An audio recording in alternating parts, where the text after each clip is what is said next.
Solid gold na sablay. Ito ang tinatawag na sacred thread, ang pinakaimportanteng pyesa ng gold collection ng Ayala Museum. Halos 4 na kilo ang timbang nitong gintong sablay.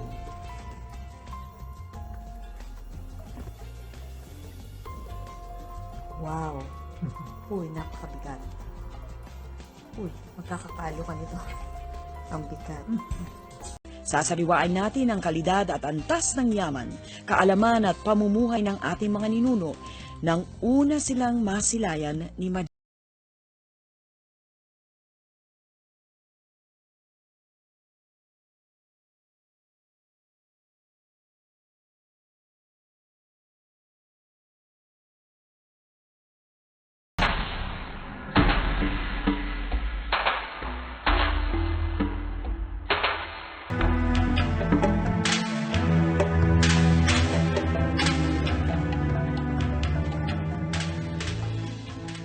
Sa paglipas ng mga taon, ang mga sinaunang ginto na nahukay sa Surigao ay nauwi sa kamay ng mga dealer at palihim na naibenta sa mga maperang kolektor.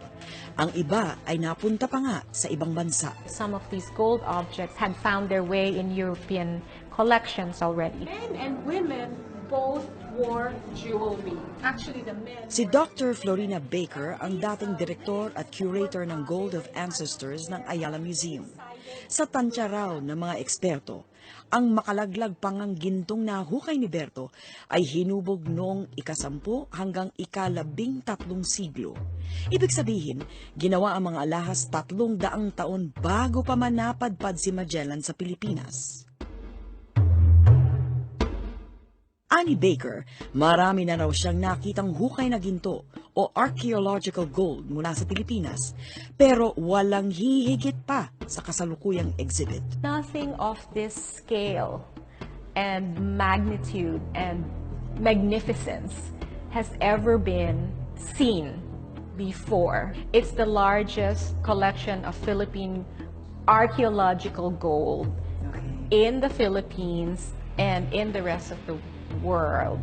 In fact, one of our gold specialists, Professor John Mixit from the National University of Singapore, is familiar with this collection and has referred to it as the single most important tangible heritage of the country. And it far surpasses the Wonoboyo treasure that was found in 1991 in Indonesia. The Filipinos who created these items may have actually thought about when they were making them, when they were creating them. Si Professor John Mixit ng National University of Singapore ay espesyalista sa tinatawag na archaeological gold. Ayon sa kanya, ang koleksyon ng mga nahukay na ginto ay para na rin balon ng bagong impormasyon tungkol sa kasaysayan hindi lang ng Pilipinas, kundi pati na rin ng Southeast Asia. It's both one of the largest collections of Southeast Asian gold in any one location, and it has maybe more variation in terms of time and place than any other collection in the region. Malaking bahagi ng kahanga-hangang koleksyon ang tinatawag na Surigao Treasure, kung saan kabilang ang mga nahukay ni Berto sa Sitio Magroyong noong 1981.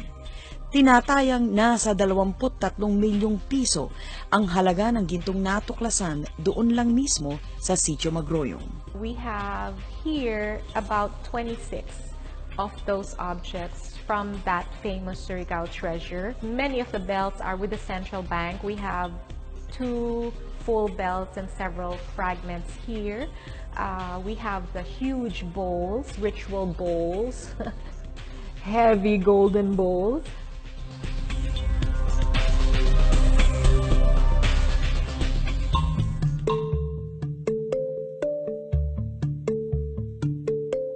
Ang Surigao Treasure ay bukod tangi rin daw dahil sa isang bagay. Ang bawat piraso ng alahas ay sadyang ginamit at itinago ng mga may-ari ng sila'y nabubuhay pa. Di tulad ng ibang mga hukay na ginto na natagpuan lamang sa mga libingan ng mga patay. It was a practice among the Visayans and the southern people from the southern areas of the Philippines to bury the objects with as funerary offerings to ensure a welcome, a cordial welcome to the afterlife. Kasi you have to demonstrate your prestige and your wealth in the afterlife. So they try to bring as much of their worldly riches with them. And luckily for us today, that's how we know about our early cultures.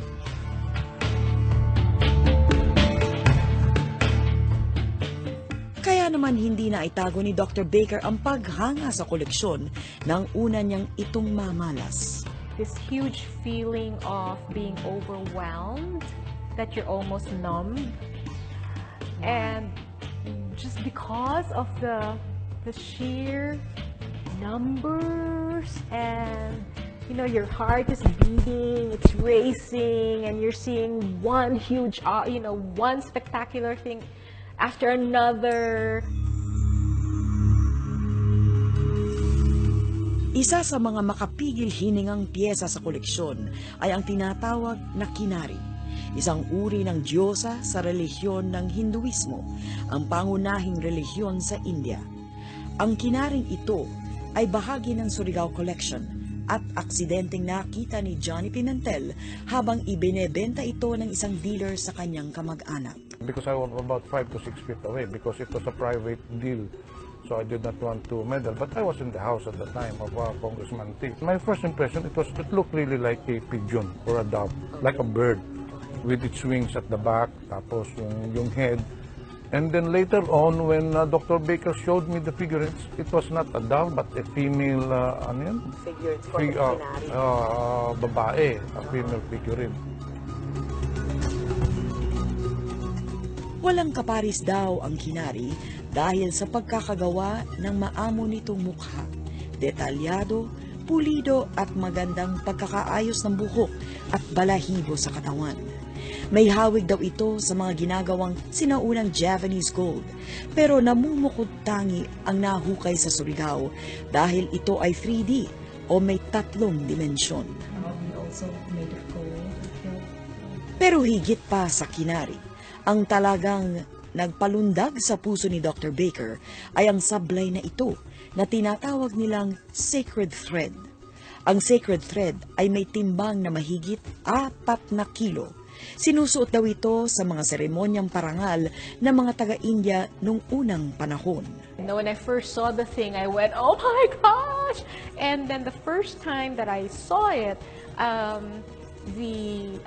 this very gracious collector offered that I try it, and at that point I said, oh my gosh, I can't do that. It's like, it's sacrilege, you know, I can't.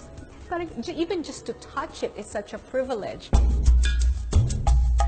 Nagpasadya ng espesyal na manikin ang Australianong designer ng museo para sa sacred thread. Pero nagulantang ang lahat nang isuot sa manikin ang mabigat na gintong sablay. So, tulong-tulong kami na kasi mabigat siya talaga. So, nung inilalagay na namin dun sa balikat ng manikin, crack, crack, crack, bagsak Ang torso. manikin. Yung Nasira. torso, hindi niya kaya. Hindi kaya yung bigat kasi napakabigat niya talaga. I'd like you to experience how heavy. Sinubukan kong isuot ang sacred thread para madama ang bigat nito. Itong tinatawag na sacred thread, ang pinakaimportanteng piyesa ng gold collection ng Ayala Museum. Halos 4 na kilo ang timbang nitong gintong sablay.